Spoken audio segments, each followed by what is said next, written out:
Επιστρέψαμε, κυρίες και κύριοι, εδώ είμαστε για την ενημέρωσή σας με τον Νίκο Βούστρο. Ωστόσο, μου επιτρέψετε να ξεκλέψω ένα λεπτό. Επειδή ζητήσατε αρκετοί τηλεθεατές που βλέπατε τη συζήτηση πριν με τον πρόεδρο του Κυνηγητικού Συλλόγου, το τηλέφωνο της Θηροφυλακής, θα σας πω ότι τα τηλέφωνα είναι το 2651 0 22 109, αλλά το τηλέφωνο καταγγελιών είναι το 2651 0 28 029. Το τηλέφωνο της 5ης Κυνηγητικής Ομοσπονδίας Υπήρου, τα γραφεία της Πυρσινέλα 4 εδώ στα Ιωάννινα. Ό,τι άλλο θέλετε, παίρνετε στο control, στο τηλέφωνο που βλέπετε στο κάτω μέρος της οθόνης και σας ενημερώνουν και οι συνεργάτες μου. Πάμε τώρα να δούμε τα θέματα τεχνολογία και διαδίκτυο, τα τεχνολογικά μας νέα. Νίκο, καλησπέρα. Καλησπέρα, Έλενα. Τι μας έχεις ετοιμάσει σήμερα? Σήμερα έχουμε πολλά και κυρίως ενδιαφέροντα. Μπορεί να είναι καλύτερη εκπομπή από αυτή της Παρασκευής, γιατί η αλήθεια είναι ότι έχουμε δεχτεί πολλά τηλέφωνα. Ενδιαφέρον πολύ τον κόσμο τα θέματα που βγάλαμε την έκτακτη εκπομπή. Ήταν θέματα τα οποία πραγματικά όμως απασχολούν τον καθένα. Πραγματικά χαρακτηρίστηκε πολύ ενδιαφέρουσα η εκπομπή και εγώ πήρα αρκετά μηνύματα από φίλους μας που είδαν την εκπομπή, είτε στη ζωντανή μετάδοση, είτε στην επανάληψη εδώ το κανάλι, είτε μέσω ίντερνετ από τη διεύθυνση που έχουμε πει στο YouTube. Πραγματικά ευχαριστώ πάρα πολύ. Ειλικρινά είναι μια έτσι, ηθική ανταμοιβή στην προσπάθεια που κάνουμε να ενημερώσουμε σε κάποια πράγματα. Ας πούμε. Είναι πολύ ωραίο το γεγονός ότι δεχόμαστε σχόλια θετικά. Λοιπόν, να πάμε στα σημερινά μας νέα. Φυσικά. Για να δούμε τι έχουμε. Το πρώτο μεγάλο νέο είναι ότι έχουμε καινούρια Windows. Είναι επίσημο πια. Όλα αυτά τα καινούρια Windows 10 το έχουμε μεταδώσει από τον Οκτώβριο από τη στήλη μας. Τα Windows είναι πάντα από μόνο τους, η παρουσίαση μιας νέας έκδοσης του Windows είναι ένα πολύ μεγάλο γεγονός τεχνολογικό από μόνο του, πάντοτε. Λοιπόν, τι είναι αυτά τα Windows? Είναι τα Windows version 10, version θα πει έκδοση, για τους φίλους μας που δεν ξέρουν την ορολογία. Ποιο είναι το περίεργο των εισαγωγικών της υπόθεσης αυτής? Το περίεργο είναι ότι η Microsoft για πρώτη φορά ίσως στην ιστορία της παρακάμπτει την έκδοση 9. Την ξεπερνάει την έκδοση 9, δεν υπάρχει έκδοση 9. Αυτή τη στιγμή τρέχουσα... Γιατί αυτό? Για λόγους εμπορικούς, για λόγους marketing. Βρήκανε με κάποιες έρευνες ότι ακούγεται καλύτερα το έκδοση 10 και το ονομάσανε έκδοση 10. Υπάρχει πάντοτε στο marketing των προγραμμάτων πληροφορικής υπάρχει το εξής, το οποίο είναι ένας, αν θέλεις, εμπειρικός νόμος της αγοράς. Όσο πιο μεγάλη φαίνεται να είναι η έκδοση, τόσο πιο εξελιγμένο θεωρείται στο μυαλό του καταναλωτή το προϊόν. Δηλαδή, όταν μιλάς για τα Windows 3, υπάρχει μια αντίληψη ότι είναι ένα παλιό λειτουργικό σύστημα. Αν αυτά τα Windows τα ονομάσεις ξαφνικά 33 και πουλήσεις το ίδιο προϊόν, πιθανότατα ο πελάτης σε πρώτη φάση θα του δημιουργηθεί μια αντίληψη ότι κάτι το πολύ είναι καλύτερο. εξελιγμένο. Και επίσης, να πάρω και με την ευκαιρία αυτή να κάνω την εξής παρένθεση, ότι πολλές φορές υπάρχουν και αλλαγές ονομασίας επί τούτου. Δηλαδή, ενώ είναι το ίδιο προϊόν, μία στο ονομάζει, παραδείγματος χάρη, Windows Millennium για τους πιο παλιούς, και μετά το ίδιο προϊόν στο ονομάζει Windows 2000. Το Millennium είναι το 2000. Ήταν, μάλλον. Έτσι. Για λόγους εμπορικούς γίνονται αυτά. Να πάμε όμως στο σήμερα. Φυσικά. Windows 10. Παρουσιάζονται επίσημα από τη Microsoft τον Ιανουάριο, στα μέσα Ιανουαρίου. Περιμένουμε ακόμη να δούμε ποια θα είναι τα τελικά τεχνικά χαρακτηριστικά. Έχουν ανακοινωθεί ορισμένα πράγματα, τα οποία είναι πάρα πολύ ενδιαφέροντα, κυρίως ενδιαφέρουν τους επαγγελματίες του είδους.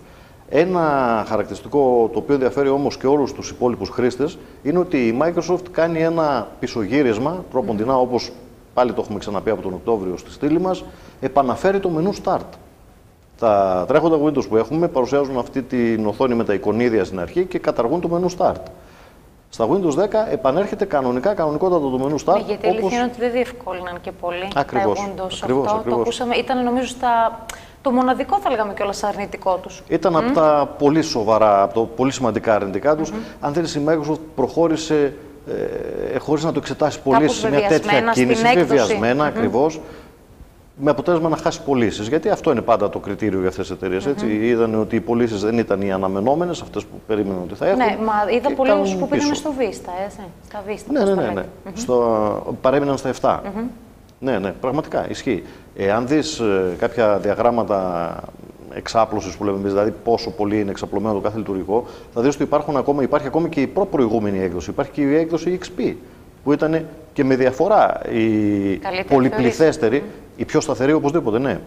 να πάρω την ευκαιρία να πω εδώ μια τεχνική συμβουλή. Δεν υπάρχει καλύτερο και χειρότερο λειτουργικό σύστημα. Υπάρχει λειτουργικό που καλύπτει καλά τις ανάγκες σου, ναι ή όχι, που σε καλύπτει ή που δεν σε καλύπτει. Ανάλογα λοιπόν του τι θέλεις να κάνεις είναι αυτό. Ένα το κρατούμενο. Δεύτερο, για να είναι σταθερό ένα λειτουργικό σύστημα και να μην χαλάει, να μην κρεμάει, να μην κολλάει, δεν πρέπει να πειράζεις το hardware, το υλικό σου, να αλλάζεις συνεχώς συσκευές και δεν πρέπει να απεγκαθιστάς συνέχεια προγράμματα και να βάζεις καινούργια. Εάν τηρήσει κάποιος αυτούς τους δύο κανόνες, πραγματικά θα έχει ένα. Τουλάχιστον με τα λειτουργικά συστήματα που βγήκαν τα τελευταία 10 χρόνια και μετά, θα έχει ένα αλεξίσφαιρο, πραγματικά rock solid, ο διεθνής όρος, σταθερός αβράχος δηλαδή, λειτουργικό σύστημα. Λοιπόν, επιστρέφουμε πάλι στο σήμερα. Ένα άλλο πολύ σημαντικό χαρακτηριστικό του Windows. Η ίδια έκδοση θα τρέχει σε smartphone, σε tablet και σε υπολογιστή. Μάλιστα. Είναι αυτό που λέγαμε πριν μερικές εκπομπές για τη σύγκληση των τεχνολογιών, αν θυμάσαι, που λέγαμε τότε ότι σε λίγο όλες οι συσκευές θα κάνουν τα πάντα. Θα τείνει τελικά η τεχνολογία να καταλήξει σε μια συσκευή που θα κάνει τα πάντα. Έτσι λοιπόν η Microsoft προετοιμάζεται για αυτό το μελλοντικό ενδεχόμενο και κάνει τα νέα της Windows να ταιριάζουν σε όλες τις συσκευές, να λειτουργούν σε όλες τις συσκευές. Γιατί μέχρι τώρα τι γινότανε, ήθελες Windows στο τηλέφωνο, έπρεπε η εταιρεία που φτιάχνει τα Windows να βγάλει μια ειδική έκδοση που να συμβατεί με τηλέφωνα. Ήθελες για tablet, το ίδιο, μια άλλη διαφορετική έκδοση συμβατεί με tablet. Αυτό σήμαινε κόστος για την εταιρεία, πολυπλοκότητα, περισσότεροι ειδικοί άνθρωποι να αναπτύσσουν, περισσότερα προβλήματα γενικότερα και λιγότερα κέρδη. Έτσι λοιπόν το καταργεί αυτό, μια έκδοση για όλα. Μάλιστα. Για εμάς τους χρήστες είναι καλό με την έννοια ότι περισσότεροι άνθρωποι θα δουλεύουν σε ένα προϊόν στην ανάπτυξή του, οπότε τα προβλήματα θα λύνονται και γρηγορότερα. Μπράβο. Πολύ θετικό. Για να τα δούμε, τα αναμένουμε τα Windows 10. Πάμε να δούμε τώρα σε μια κίνηση την οποία δεν μπορώ να την καταλάβω και τόσο πολύ, ανεξήγητη κατ' εμέ, από πλευράς της Apple, όπου τείνει να καταργήσει iPhone 5C, είναι θα λέγαμε το οικονομικό. Το οικονομικότερο της προηγούμενης σειράς. Έτσι, ναι. Το οικονομικό αυτό κινητό που είχε βγάλει και το 4S. Δύο κινητά που πήγανε πάρα πολύ καλά σε πωλήσεις. Και το 4S έχει χαρακτηριστεί από τα super της iPhone. Να το εξηγήσουμε. Υπάρχει στο marketing των προϊόντων πληροφορικής ο λεγόμενος ο όρος κανιβαλισμός μεταξύ προϊόντων. Δηλαδή, όταν μια εταιρεία βγάζει μια σειρά από προϊόντα τα οποία είναι πολύ κοντά μεταξύ τους, αρχίζουν το ένα να τρώει τις πωλήσεις του άλλου. Έτσι. Αυτό ονομάζεται κανιβαλισμός σειράς. Λοιπόν, τι έκανε η Apple εδώ, προσπαθώντας να πιάσει όλες τις αγορές, όλες τις περιοχές, όλες τις χώρες του πλανήτη κτλ. Λάβε εδώ υπόψη ότι όλοι οι κάτοικοι του πλανήτη δεν είναι ούτε στο ίδιο επίπεδο τεχνολογικά, ούτε στο ίδιο επίπεδο οικονομικά. Δηλαδή, άλλες είναι οι απαιτήσεις στην Κίνα, που είναι μια πολύ αναδυόμενη αγορά με αρκετά χρήματα στα αστικά κέντρα και τριτοκοσμική κατάσταση εκτός των αστικών κέντρων στις περιοχές. Άλλη είναι η κατάσταση στην Ινδία, όπου εκεί υπάρχουν πολύ μεγάλοι γκουρού της πληροφορικής και ιδίως του software. Ναι, έτσι. Και υπάρχει όμως και το άνοιγμα της ψαλίδας πάλι στην κοινωνία αυτό που λες. Υπάρχουν αυτοί που μπορούν και αυτοί που δεν μπορούν καθόλου. Ακριβώς. Άλλη είναι η κατάσταση τεχνολογικά, λοιπόν, άλλη είναι η κατάσταση οικονομικά. Στην προσπάθεια αυτή η Apple, στην προσπάθειά της να καλύψει όλες αυτές τις περιπτώσεις, άρχισε να κρατάει, να μην καταργεί, για να το πούμε καλύτερα, τις προϊόντικές σειρές στην ίδια χρονική στιγμή. Δηλαδή, στην Ευρώπη κατάργησε το 4 πριν 1,5 χρόνο και έβγαλε το 5. Στην Αφρική δεν κατάργησε το 4, συνεχίζει ακόμη να το πουλάει. Σε άλλες χώρες, σε άλλες περιοχές κράτησε το 5. Όλα αυτά σε διαφορετικές τιμές. Όμως, ποιο είναι το πρόβλημα? Αυτό πριν μερικά χρόνια που δεν υπήρχε το ίντερνετ και το ηλεκτρονικό εμπόριο και όλα αυτά τα πράγματα, μπορούσε μια εταιρεία να κάνει αυτά τα παιχνίδια της όπως ήθελε και όπως τη βόλευαν και να κατευθύνει τα στόκ των προϊόντων της όπως κάθε φορά την εξυπηρετούσε. Πλέον όμως δεν είναι εύκολο αυτό για μια εταιρεία, διότι υπάρχει το πολύ μεγάλο κεφάλαιο που λέγεται ηλεκτρονικό εμπόριο στο ίντερνετ. Που σημαίνει ότι ένας άνθρωπος από την Ευρώπη μπορεί πάρα πολύ εύκολα να βρει ένα 4S που δεν υστερεί. Μην νομίζω ότι υστερεί και υπερβολικά πάρα πολύ από το 5, ας πούμε, τεχνολογικά και σε χαρακτηριστικά, να το παραγγείλει και η Apple να έχει τη ζημιά αυτήν που λέγαμε, αντί να πάρει φερειπίν 800 ευρώ από έναν άνθρωπο, από έναν πελάτη της στην Ευρώπη, να πάρει 400. Ο πελάτης να καλύψει την ανάγκη του να έχει ένα τηλέφωνο της Apple όπως το θέλει κλπ. Εντάξει, ας μην έχει μια τόσο πολύ μεγάλη ανάλυση οθόνη, ας μην είναι, ξέρω εγώ, γρήγορο, ας μην κάνει 11 χιλιοστά του δευτερολέπτου, ας κάνει 12. Λοιπόν, γιατί τέτοιες είναι οι διαφορές. Η Apple όμως έχει χάσει τον πελάτη, έχει χάσει το μισό έσοδο. Λοιπόν, καταλαβαίνεις ότι με αυτό το σκεπτικό το αντιληφθήκανε σε κάποια στιγμή και άρχισαν να κάνουν καταργήσεις προϊόντων. Αυτό θα έλεγα. Οπότε επιλεκτικά τα βγάζουν στις αγορές κάποιων χωρών, όπως μας είπες. Ακριβώς.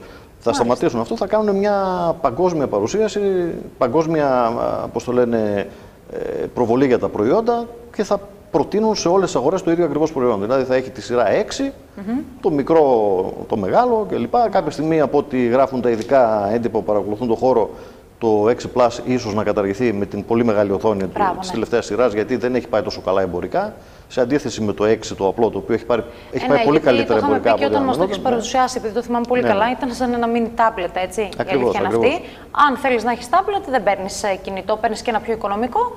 Δεν παίρνεις ένα κινητό αξίας 1.200 ευρώ. Αν θυμάσαι, τότε εσύ είχες εντοπίσει πάρα πολύ ωραία το πρόβλημα ότι δεν χωράει στην τσέπη του ιδιοκτήτη του. Μα ο καθένας, επειδή το ξέρω και από τον εαυτό μου και νομίζω έτσι σκέφτεται και ο κάθε καταναλωτής, θέλει ό,τι πιο λειτουργικό, μικρό και ευέλικτο υπάρχει. Ακριβώς, και με μεγάλη αυτονομία. Ακριβώς. Με μεγάλη αυτονομία. Αυτό είναι ένα κομμάτι που πάσχουν όλες οι συσκευές και σταδιακά εκεί αρχίζουν πλέον και ρίχνουν το βάρος. Και γιατί να μην έχω, ας πούμε, όπου αν τα βάλεις κάτω είναι ίδιας περίπου αξίας, και ένα iPhone και ένα καλό τάμπλετ της κατηγορίας του, ένα πολύ καλό τάμπλετ, 2 σε 1. Ακριβώς. Και το καθένα κάνει τη δουλειά του. Και το καθένα κάνει τη δουλειά του καλύτερα, γιατί είναι εξειδικευμένο το καθένα στη δουλειά του. Ακριβώς. Γιατί όταν το έχω πει αυτό, δεν ξέρω, και νομίζω ότι θα συμφωνείς και εσύ που είσαι πιο ειδικός σε αυτά, όταν υπερφορτώνεις κάτι με πάρα πολλά πράγματα, δεν θα αποδώσει και τόσο. Αυτό είναι προφανέστατο, είναι αυτονόητο. Δηλαδή, εξυπακούεται όταν αυξάνεις την πολυπλοκότητα σε μια συσκευή, γιατί το να τρέχεις πολλά διαφορετικά προγράμματα στην ίδια συσκευή είναι αύξηση πολυπλοκότητας. Λοιπόν, δεν υπάρχει αυτό που λέμε δωρεάν ενέργεια.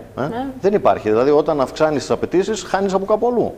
Όταν αναγκάζεις μια συσκευή να κάνει 10 διαφορετικές δουλειές, αυτό είναι σε βάρος του να τις κάνει σωστά. Κάποιες από αυτές ίσως θα πρέπει να συμβιβάσεις τα πράγματα πολλές φορές ασυμβίβαστα μεταξύ τους. Μάλιστα. Επόμενο τεχνολογικό νέο, πάλι επίκαιροι είμαστε, πάλι ερχόμαστε να δούμε θέμα που είχαμε παρουσιάσει σε προηγούμενη εκπομπή.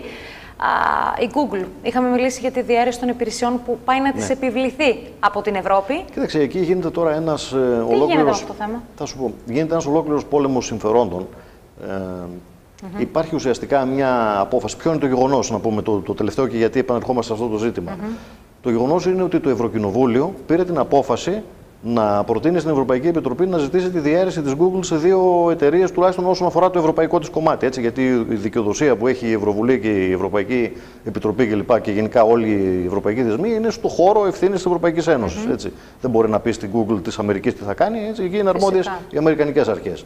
Λοιπόν, πήραν μετά από πρωτοβουλία κάποιων Ισπανών Ευρωβουλευτών, του Ευρωβουλευτή Τρεμόζα, αν θυμάμαι σωστά το όνομα, αν δεν κάνω λάθος, πήραν την πρωτοβουλία να επιβάλλουν αυτές τις κυρώσεις στην Google για λόγους, αν θέλεις, αθέμητου ανταγωνισμού, δηλαδή για λόγους μονοπωλιακών πρακτικών. Οι μονοπωλιακές πρακτικές είναι ένα ζήτημα στο οποίο είναι πάρα πολύ ευαίσθητες όλες οι αρχές της Ευρωπαϊκής Ένωσης, γιατί όλη η λειτουργία της Ευρωπαϊκής Ένωσης στηρίζεται στην λειτουργία του ανταγωνισμού. Είχαμε πει ότι υπάρχουν οι επιτροπές ανταγωνισμού στα ευρωπαϊκά κράτη, κάτι που δεν συμβαίνει στην Αμερική.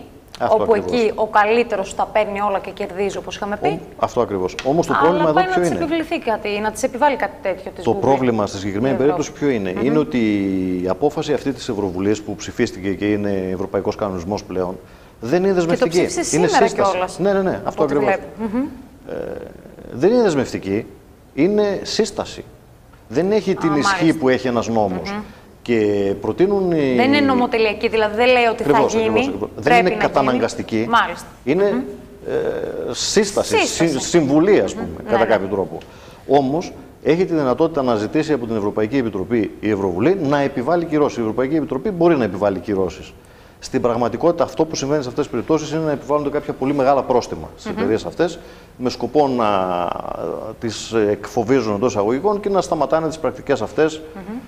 Και ποιες είναι αυτές οι πρακτικές οι μονοπωλιακές? Παραδείγματος χάρη, η Google, όντας ο μεγαλύτερος αρχηγός, ας πούμε, ηγέτης στον χώρο των αναζητήσεων, διαμορφώνει πολλές φορές τα αποτελέσματα όπως εξυπηρετείται εκείνη και οι δικές ανάγκες. Δηλαδή, είπαμε στην προηγούμενη εκπομπή που συζητούσαμε πάλι το θέμα, όταν θες να ψάξεις για ένα δωρεάν email στο διαδίκτυο, η Google θα σου εμφανίσει πρώτο το δικό της δωρεάν email. Αυτό για τις ευρωπαϊκές αρχές θεωρείται παραβίαση του ανταγωνισμού. Και επειδή το πρώτο που κάνανε ήταν να ζητήσουν τον αλγόριθμο από την Google, δηλαδή πληροφορίες σε σχέση με το πώς βγάζει πρώτα τα αποτελέσματα, η Google απάντησε ότι αυτό είναι εμπορικό μυστικό και τεχνολογικό μυστικό και απόρριτο κλπ. Και δεν δέχτηκε να το δώσει και ακολούθησαν τα όσα ακολούθησαν. Είναι μια κατάσταση που εξελίσσεται. Θα την παρακολουθούμε, θα τη βλέπουμε. Είναι κάτι πάρα πολύ σοβαρό, γιατί μας αφορά και από την άποψη των αποτελεσμάτων που παίρνουμε από την Google. Μας αφορά και από την άποψη του αν επιβληθεί ένα τερατώδες πρόστιμο στην Google, μπορεί κάποια στιγμή να σταματήσει να προσφέρει αποτελέσματα στην Ευρώπη. Έχει ξανασυμβεί στην αγορά της Κίνας πριν 10 χρόνια.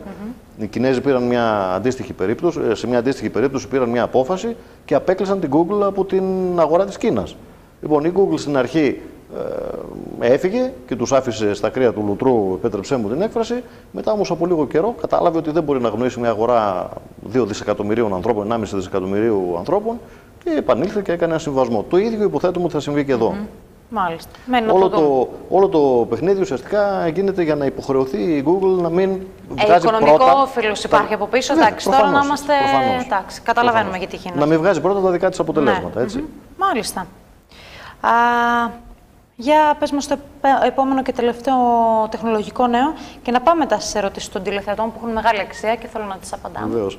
Λοιπόν, πριν μερικές εκπομπές, πραγματικά δεις όλα τα θέματα που έχουμε σήμερα. Είναι σαν να επανερχόμαστε, σαν να είναι συνέχεια κάποιων θεμάτων που έχουμε ασχοληθεί. Δεν είναι ότι επανερχόμαστε και λέμε τα ίδια, είναι η εξέλιξη των θεμάτων. Αυτό που λέμε πάντα ότι η τεχνολογία τρέχει με φρενήρις ρυθμούς, το βλέπουμε τώρα στην πράξη. Λοιπόν, παράδειγμα, το θέμα μας αυτό είναι για τις οθόνες με ανάλυση 5K. Ανάλυση 5K, να κάνουμε μια παρένθεση, θα πει ότι είναι οι οθόνες που στο πλάτος τους μπορούν να δείξουν πολύ μεγάλη λεπτομέρεια και στο ύψος τους φυσικά, αλλά εδώ μιλάμε για το πλάτος γιατί έτσι εκτιμούνται οι οθόνες, μπορούν να δείξουν 5.000 pixels. Λοιπόν, γιατί επανερχόμαστε σε αυτό το ζήτημα? Γιατί παρουσιάσαμε την οθόνη 5K της Apple πριν λίγο καιρό, δείξαμε μάλιστα και ένα σχετικό βίντεο, αν θυμάσαι. Οι τηλεθεατές μας μπορεί να το βρουν στο χώρο της εκπομπής μας στο YouTube και να το δουν εκεί και το βίντεο και την αντίστοιχη εκπομπή. Ήταν μέσα στον Οκτώβριο, αν θυμάμαι καλά. Ποιο είναι το νέο που έχουμε να πούμε σήμερα? Το νέο είναι ότι μετά την παρουσίαση που έκανε η Apple, πλέον αρχίζουν και οι κατασκευαστές των PC να παρουσιάζουν οθόνες 5K και 4K, που είναι ένα λίγο υποδέστερο στάδιο από το πρότυπο 5K. Πρακτικά αυτό τι σημαίνει? Πρακτικά σημαίνει ότι... Είδες που το είχαμε πει. Ναι. Πάλι το είχαμε πει. Ναι, σου λέω ότι ακριβώς. Σε λίγο θα έχουμε αντίστοιχες οθόνες στον απλό μας υπολογιστή, στο φορητό μας υπολογιστή. Και να το που έγινε 1,5 μήνα μετά. Λοιπόν, τι σημαίνει πρακτικά? Τι θα πει αυτό το 5K? Γιατί με ρωτήσανε και μερικοί φίλοι μας τι είναι αυτό το 5K. Λοιπόν, 5K είναι ότι το πλάτος της οθόνης δείχνει 5.000 εικονοστοιχεία, 5.000 pixels. Και συγκεκριμένα το πλάτος της προσαρμόζεται στη διάσταση 5.120. Είναι φοβερά υψηλή. Είναι εξαιρετικά υψηλή η ανάλυση και η ευκρίνεια. Είναι σαν να το ζεις, σαν να είσαι μέσα στην εικόνα. Πραγματικά έτσι, χωρίς να έχεις τα προβλήματα που έχουν οι 3D εικόνες κλπ. Που είναι μια άλλη προσέγγιση στην αληθοφάνεια το 3D. Έτσι, που πρέπει να φοράς ειδικά γυαλιά, σε κουράζει ίσως μετά από λίγο, σε ενοχλεί στα μάτια σου κλπ. Εδώ δεν έχεις τέτοια προβλήματα. Εδώ είναι μια οθόνη παραδοσιακού τύπου, την οποία την κοιτάς όπως κοιτάς μια οθόνη υψηλής ευκρίνειας, σαν και αυτές που υπάρχουν σήμερα, ή μια οθόνη απλή ή μια τηλεόραση συμβατική 15-20 ετών. Με τον ίδιο τρόπο ακριβώς κοιτάς και αυτές τις οθόνες. Η διαφορά ποια είναι? Η διαφορά είναι ότι μέσα στον ίδιο χώρο πλάτους οθόνης έχουν στριμώξει εντός εισαγωγικών 5 φορές περισσότερα pixels.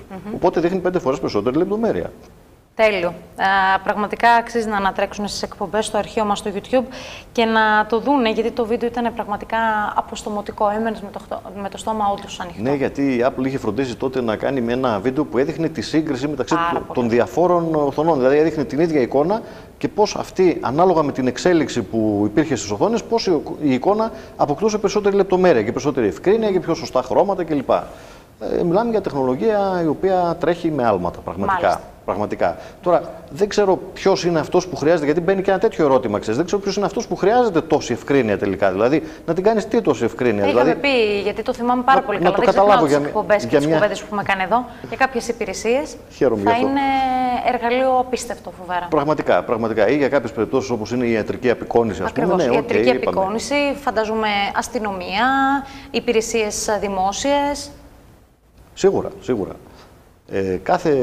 Κάθε τέτοια εξέλιξη είναι θετική για όποιον έχει ανάγκη την ανάλυση, την αύξηση της πληροφορίας. Έτσι. Και έχουμε πει πόσο βοηθάει η τεχνολογία τη ζωή μας. Αυτό ακριβώς. Και την κάνει πιο απλή. Και πάμε σε ερωτήσεις.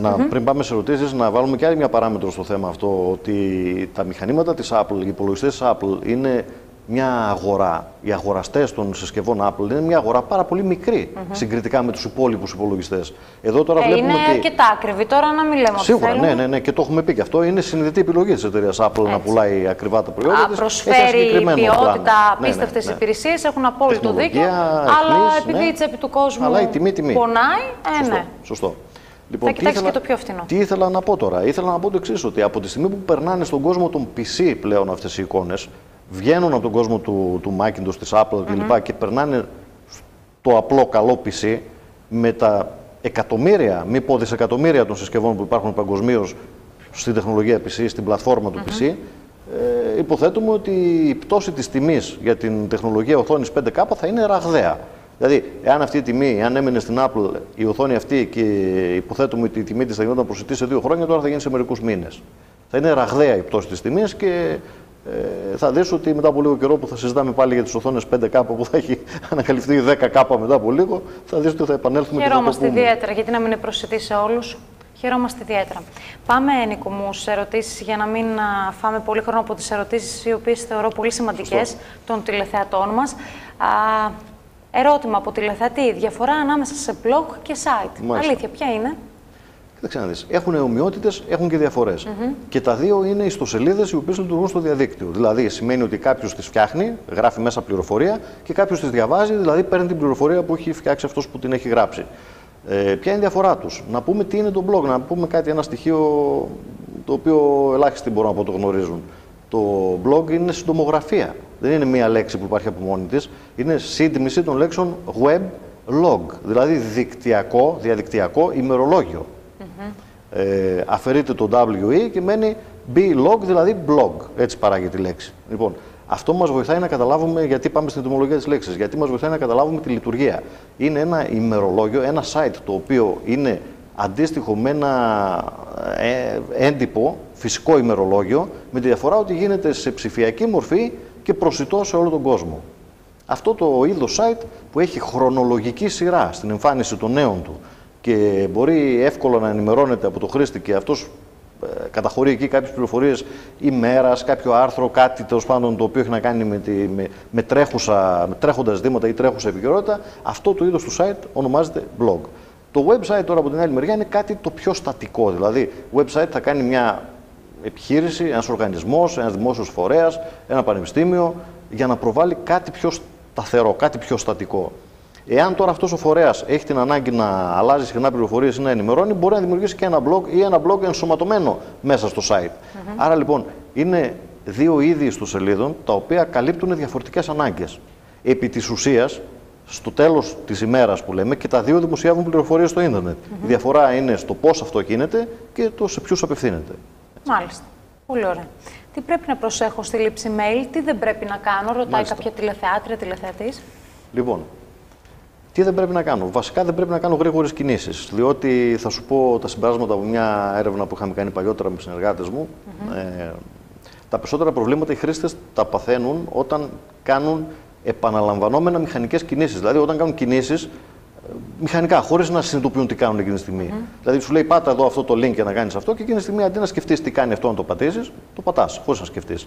Λοιπόν, το πρώτο πράγμα που δεν πρέπει να κάνουν λοιπόν είναι γρήγορες κινήσεις, μηχανικές κινήσεις, κινήσεις επαναλαμβανόμενες χωρίς να τις σκέφτονται συνειδητά. Το πρώτο είναι αυτό. Το δεύτερο, να χρησιμοποιούν ένα software antivirus και να το έχουν πάντα ενημερωμένο. Ευτυχώς τα τελευταία χρόνια τα προγράμματα αυτά έχουν τη δυνατότητα να ενημερώνονται από μόνα τους. Οπότε μας έχουν βγάλει από αυτόν τον κόπο. Τα παλιότερα χρόνια έπρεπε να τα ενημερώνουμε χειροκίνητα, να κατεβάζουμε κάτι, να το αντιγράφουμε σε κάποιο χώρο του υπολογιστή μας κλπ. Ευτυχώς αυτό το πρόβλημα δεν υπάρχει πια, ενημερώνονται αυτόματα μέσω διαδικτύου. Το άλλο που πρέπει να κάνουμε είναι να προσέχουμε τον αποστολέα του κάθε μηνύματος. Μιλάμε τώρα για περιπτώσεις αποφυγής ηλεκτρονικής απάτης. Γιατί δύο πράγματα είναι ουσιαστικά τα προβλήματα που μπορεί να μας έρθουν μέσω mail. Το πρώτο πρόβλημα είναι μια ηλεκτρονική απάτη που θέλει να ψαρέψει κάποια στοιχεία από εμάς. Το phishing, αν θυμάσαι πάλι, είχαμε κάνει παλιότερα αρκετές φορές αναφορές. Ή να είναι κάποιος ιός καμουφλαρισμένος σε μήνυμα, όπου όλα αυτά μπορούμε να τα αντιληφθούμε σε πρώτη φάση εύκολα αν προσέξουμε τον αποστολέα. Παραλήπτες βέβαια είμαστε εμείς που λαμβάνουμε τα μηνύματα. Εάν όμως ελέγξουμε τα στοιχεία του αποστολέα και τι ακριβώς πρέπει να ελέγξουμε, να το πούμε σε λίγο, κράτα το. Έχουμε μια καλή αρχή για να καταλάβουμε αν κάτι είναι σωστό, αν είναι τέλος πάντων πραγματικό ή αν είναι κάτι απατηλό το οποίο πρόκειται να μας δημιουργήσει πρόβλημα. Όταν λέω τώρα κοιτάμε τον αποστολέα, ένα σημείο που θέλει προσοχή, δεν κοιτάμε τον αποστολέα το οποίο τυχόν μπορεί να γράφει το μήνυμα επάνω. Τα μηνύματα γράφουν τον αποστολέα με δύο τρόπους. Έχουν τη διεύθυνση email του αποστολέα και κάποιο όνομα το οποίο εκείνος μπορεί να δώσει. το οποίο μπορεί να είναι διαφορετικό από τη διεύθυνση email. Αυτό μερικές φορές κάποιοι κακόβουλοι χρήστες το εκμεταλλεύονται και παρουσιάζουν το όνομα Έλενα Χριστοφορίδου με ένα ψεύτικο email από κάτω που σου κάνει κάποιο πρόβλημα. Άρα λοιπόν δεν αρκούμαστε στο να κοιτάμε απλά το ονοματεπώνυμο που εμφανίζεται ως αποστολέα στο mail, αλλά μετακινούμε το ποντίκι μας στο συγκεκριμένο σημείο. Αυτό θα έχει σαν αποτέλεσμα σε κάποιο άκρο της οθόνης, κάτω αριστερά, κάτω δεξιά, να μας εμφανίσει το πρόγραμμα. Δεν πατάμε τίποτα, προς Θεού, δεν πατάμε τίποτα, το ξαναλέω. Μετακινούμε το ποντίκι μας πάνω στο όνομα του αποστολέα και βλέπουμε ποιο είναι το πραγματικό email που έχει στείλει. Τώρα, εάν το κάνουμε όλο αυτό, στο μεταξύ ρίχνουμε και μια ματιά στο email και έτσι έχουμε διαχωρίσει σε πολύ μεγάλο βαθμό. Εάν δούμε ότι για τον οποιοδήποτε λόγο υπάρχει πρόβλημα κλπ., δεν πανικοβαλόμαστε, δεν πατάμε τίποτα που υπάρχει πάνω, απλώς κάνουμε ένα delete. Διαγράφουμε το μήνυμα και τελείωσε η υπόθεση. Εάν το διαγράψουμε, δεν μπορεί να κάνει απολύτως τίποτα. Τέλεια. Αυτό ισχύει σε κάποιο βαθμό και για το Facebook. Αυτό είναι μια, με λίγα λόγια, περιγραφικά, ας πούμε, μια πρακτική που μπορεί να μας προστατεύσει στη λήψη των email. Να πούμε βέβαια ότι είναι καλύτερα να χρησιμοποιούμε κάποιο email τύπου web-based, δηλαδή από αυτά που δίνει η Google, το Gmail, το Hotmail και όλα αυτά. Γιατί αυτά τα συστήματα. Το και προχθές. Σωστό. Αυτά τα συστήματα έχουν ενσωματωμένα προγράμματα προστασίας από διάφορες απειλές. Σαν φίλτρα, ναι, παραδείγματος χάρη. Που σου βγάζει ότι είναι spam το τάδε. Σου βγάζει ότι είναι spam, σου βγάζει ότι είναι ιός, μπορεί να είναι ιός. Οπότε έχεις ένα καλύτερο τρόπο αντίδρασης, ας πούμε, έχεις και κάποιο σύστημα αυτόματο το οποίο ελέγχει και αυτό και σε προστατεύει εν μέρει. Έτσι. Έπειτα, αυτά τα emails, όπως έχουμε ξαναπεί, φιλοξενούνται στο χώρο της Google, αν είναι Gmail, ή στο χώρο της Microsoft, αν είναι Hotmail, ή στο χώρο της Yahoo, αν είναι Yahoo.com.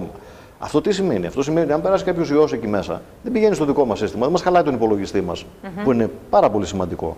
Εντάξει. Μάλιστα. Και μιας και μιλάμε για ιούς, τι κάνουμε σε περίπτωση ιού? Καθαρισμό ή format? Λοιπόν, αυτό είναι μια πάρα πολύ μεγάλη ερώτηση και απάντηση και συζήτηση που πρέπει να κάνουμε για να το εξηγήσουμε. Ουσιαστικά, η καλύτερη μέθοδος... Έτσι, σε τύπου πληροφόρηση, πληροφορία και να το αναπτύξουμε σε μια εκπομπή. Ναι. Γιατί θα ήταν ένα ωραίο θέμα. Πολύ ευχαριστώ. Λοιπόν, ουσιαστικά, εάν ο ιός περάσει μέσα στο σύστημά μας, δηλαδή εάν δεν προσέξουμε και περάσει από το email ή δεν ξέρω με ποιον άλλο τρόπο από κάποιο μολυσμένο flash disk ή κάτι άλλο, εάν περάσει στο σύστημά μας, όσους καθαρισμούς και να κάνουμε, όσες φορές και να το εντοπίσουμε, ακόμη και να μας πει το πρόγραμμα πολλές φορές, το πρόγραμμα προστασίας, το antivirus, εάν μας πει ότι το αφαίρεσε κλπ. Ή το έβαλε σε κάποιο κυβότιο, όπως τα λένε, όπως τα ονομάζουν αυτά, κυβότιο αφαίρεσης, ας πούμε, ή κυβότιο προστασίας, και πάλι δεν είμαστε σίγουροι ότι έχει αφαιρεθεί στην πραγματικότητα. Η μόνη σίγουρη λύση είναι να κάνουμε format τον υπολογιστή μας και να περάσουμε τα περιεχόμενα από την αρχή. Όμως αυτό είναι μια κατάσταση η οποία σηκώνει πραγματικά πάρα πολύ συζήτηση, γιατί θα χάσουμε τα πάντα με το format ότι έχουμε μέσα. Ναι. Έπειτα δεν είναι καλό και για την υγεία εντός αγωγικών του δίσκου μας να κάνουμε πολλά format. Δηλαδή είναι κάτι που πρέπει να το κάνουμε σαν έσχατη λύση, ας πούμε. Πόσα μπορεί να κάνει στη ζωή του ένας υπολογιστής, πόσα format πρέπει να του κάνεις? Εντάξει, αυτό δεν μπορείς να το ορίσεις αριθμητικά, εξαρτάται από το συγκεκριμένο δίσκο, από το συγκεκριμένο υπολογιστή, το πόσο συχνά γίνεται. Γενικά μπορείς να κάνεις πολλά, έτσι. Εγώ, ας πούμε, να σου πω τώρα, για παράδειγμα, τον υπολογιστή που έχω μπροστά μου, τον έχω από όταν πήγα στο πανεπιστήμιο εδώ και 8 χρόνια, 7 χρόνια. Νομίζω ότι είναι ήδη για αλλαγή. Είναι για αλλαγή, ναι. Είναι για αλλαγή. Του έχω κάνει 3-4 φορές. Καλά είναι? Είναι σχεδόν ανύπαρκτο. Δηλαδή μπορεί να θεωρηθεί και σαν φυσιολογικό σέρβις, ένα καθάρισμα 3-4 φορές τα 8 χρόνια. Είναι σχεδόν τίποτα. Δεν είναι ανησυχητικό δηλαδή. Ωραία. Λοιπόν, ήθελα να πω ότι αυτό που μας σώζει είναι η πρόληψη. Πέρα από την πρόληψη, αν φτάσουμε στην έσχατη λύση, το format, έτσι. Το format, ναι, μόνο τότε είμαστε σίγουροι, γιατί το format τι είναι? Είναι η αρχικοποίηση του υπολογιστή. Δηλαδή όλα μηδενίζονται. Τον επαναφέρει στην αρχική του κατάσταση. Σαν να έχει βγει από το εργοστάσιο, Φερρυπίν. Αλλά θέλει προσοχή. Πρέπει να γίνει από κάποιον άνθρωπο με ειδικές γνώσεις για να γίνει σωστά, γιατί μπορεί να πάμε να λύσουμε ένα πρόβλημα και να προκαλέσουμε άλλα 1000. Αν δεν έχουμε όλους τους οδηγούς και όλα τα προγράμματα. Εγώ λέω πάντως πως θα το συζητήσουμε αυτό. Έτσι, είναι πολύ καλό θέμα. Πολύ καλό θέμα. Και νομίζω ότι μπορούμε να το συνδυάσουμε με το πώς μπορούμε να προστατεύουμε τα δεδομένα μας. Γιατί για να κάνουμε format, μπορούμε να κάνουμε όσα format θέλουμε πρακτικά. Έτσι. Και 50 να κάνουμε και 100 να κάνουμε, δεν χάθηκε ο κόσμος. Για να σου δώσω και έναν αριθμό που με ρώτησες προηγουμένως. Το πρόβλημα ποιο είναι? Το πρόβλημα είναι ότι με κάθε format χάνουμε τα στοιχεία μας. Και εκεί είναι που, επειδή πραγματικά η περιουσία είναι τα δεδομένα, δεν είναι πια ούτε τα προγράμματα ούτε οι συσκευές. Εκεί είναι που χρειάζεται το πρόβλημα και που πρέπει να έχει αναπτύξει κανένας πρακτικές πρόληψης πριν αρχίσει να κάνει το οτιδήποτε. Μάλιστα. Πάμε εντάχει για να κλείσουμε, Νίκο μου, και θα έχουμε την ευκαιρία να τα πούμε ούτως ή άλλως και στις επόμενες εκπομπές. Να απαντήσουμε στα ερωτήματα τι σημαίνει www. Μάλιστα. Αυτό είναι μια ερώτηση που με ποιος ανακάλυψε το ίντερνετ. Μάλιστα. Το www, μια ερώτηση. Ναι, είναι κάποια που τα θεωρούμε δεδομένα. Ναι, το χρησιμοποιούμε 1000 φορές τη μέρα όλοι μας. Δηλαδή, είχα να την δεχτώ αυτή την ερώτηση πάρα πολλά χρόνια. Λοιπόν, www είναι αρχικά της φράσης World Wide Web, δηλαδή παγκόσμιος ιστός. Για να μην γράφεις εκεί πέρα θέλω τη διεύθυνση του παγκόσμιου ιστού τάδε, το βάζεις στα αρχικά. Δηλαδή, επειδή το ανακάλυψαν οι Αμερικάνοι το ίντερνετ, ας πούμε, γι' αυτό το ονόμασαν www. Αν το είχαμε ανακαλύψει εμείς οι Έλληνες, ας πούμε, θα ήταν PY, ξέρω εγώ, παγκόσμιος ιστός. Φέρει πίν, έτσι. Δεν είναι κάτι το οποίο έχει μια τεχνική σημασία ή κάτι, απλά για την ιστορία να πούμε ότι σημαίνει World Wide Web, δηλαδή παγκόσμιος ιστός. Να δώσουμε και μια λεπτομέρεια, επειδή οι άνθρωποι που πρωτοσυνδέσανε υπολογιστές στο ίντερνετ το είδαν αυτό σχηματικά στο μυαλό τους ότι είναι σαν τον ιστό μιας αράχνης. Οι συνδέσεις μεταξύ των υπολογιστών, δηλαδή όλοι με όλους κλπ. Όπου συνδέονται, ας πούμε, οι ιστοί της αράχνης. Έτσι το ονόμασαν web. Web θα πει ιστός. Έτσι. Γι' αυτό και ιστοσελίδα και όλα τα υπόλοιπα. Μάλιστα, έτσι. Και όλα τα συναφή. Και ποιος ανακάλυψε το ίντερνετ? Αυτό δεν είναι μόνο ένα πρόσωπο το οποίο ανακάλυψε το ίντερνετ. Πατέρας του ίντερνετ θεωρείται ο Tim Berners-Lee, ένας επιστήμονας ο οποίος στο ερευνητικό κέντρο CERN, στα πλαίσια εργασιών που έκανε εκεί, δημιούργησε το λογισμικό για το web server, δηλαδή επέτρεψε στους υπολογιστές να μπορούν να σερβίρουν σελίδες τηλεφώνες. Προηγήθηκε ένα πρωτόκολλο TCP/IP για την επικοινωνία που κάνουμε για να φτάσουμε στο διαδίκτυο, δηλαδή πώς ανταλλάσσουν αυτά τα στοιχεία οι υπολογιστές. Ήταν εκατοντάδες οι άνθρωποι οι οποίοι εργάστηκαν. Ουσιαστικά το πρώτο κομμάτι ξεκίνησε. Ουσιαστικά το ίντερνετ που ξέρουμε σήμερα, όπως το ξέρουμε, είναι η σύνθεση δύο πραγμάτων. Είναι μιας μεγάλης ερευνητικής προσπάθειας που έκανε ο Αμερικάνικος στρατός στη δεκαετία του 60 για να έχει κάποια συστήματα αδιάλειπτης επικοινωνίας σε περίπτωση πυρηνικών επιθέσεων κλπ. Και το άλλο κομμάτι είναι κάποια ερευνητικά, ας πούμε, προγράμματα που τρέξαν επίσης σε αμερικάνικα πανεπιστήμια και σε κάποια ευρωπαϊκά ερευνητικά κέντρα στη δεκαετία του 70 και του 80. Αμέσως μετά ήρθε η απόφαση της αμερικάνικης κυβέρνησης να γίνει το ίντερνετ εμπορικό δίκτυο, δόθηκε δηλαδή στον κόσμο, στον απλό πολίτη, έφυγε από το στρατό και από τα πανεπιστήμια που ήταν μέχρι τότε και μετατράπηκε πάρα πολύ γρήγορα σε αυτό που ξέρουμε μέχρι σήμερα. Είναι μερικές χιλιάδες άνθρωποι. Απλά ιστορικά θεωρείται πατέρας του ίντερνετ ο Tim Berners-Lee που ανακάλυψε τον πρώτο web server. Μάλιστα, τέλεια.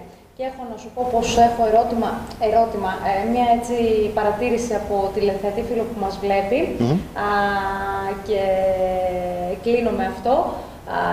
Παίρνοντας αφορμή από αυτό που μας είπες πριν με τις 5K, με τα 5.000 pixels στην υψηλή ανάλυση των οθονών που έρχονται και στα PC, λέει κάποιος τηλεθεατής, στην Ελλάδα λέει οι συνδέσεις δεν είναι καλές για να υποστηρίξουν ούτε καν τα βίντεο 4K. Σωστό. Εύκολα. Πόσο μάλλον τα 5K. Πάρα πολύ σωστή η παρατήρηση του τηλεθεατή μας. Πραγματικά έχει απόλυτο δίκιο. Οι οθόνες αυτές δεν υπάρχει περίπτωση με την τεχνολογία που έχουμε σήμερα στη διάθεσή μας για να συνδεθούμε στο ίντερνετ, δεν υπάρχει περίπτωση να τις αξιοποιήσουμε. Αυτή η οθόνη χρειάζεται σύνδεση τύπου οπτικής ίνας για να μπορέσει να αποδώσει τα μέγιστα. Αν μιλάμε για βίντεο το οποίο μας έρχεται από το διαδίκτυο. Μπορούμε όμως κάλλιστα να την αξιοποιήσουμε τοπικά. Να βάλουμε ένα DVD, Blu-ray ή κάποιο άλλο αντίστοιχο, ας πούμε, κάποια άλλη τεχνολογία με καλύτερη ανάλυση του Blu-ray και να την ευχαριστηθούμε όσο θέλουμε. Δηλαδή, στο ίντερνετ θα δουλεύει σαν συμβατική οθόνη. Έτσι, προφανώς. Μάλιστα. Εγώ να σε ευχαριστήσω πάρα πολύ, Νίκο. Δεν ξέρω αν έχουμε κάτι άλλο να αναφέρουμε. Για την ώρα Κάποιο άλλο ερώτημα, κάτι? Όχι, για την ώρα όχι, δεν υπάρχει πολύ κάτι. Ωραία. Πάμε σε κλείσιμο της εκπομπής. Να σε ευχαριστήσω πολύ που ήσουν και σήμερα εδώ.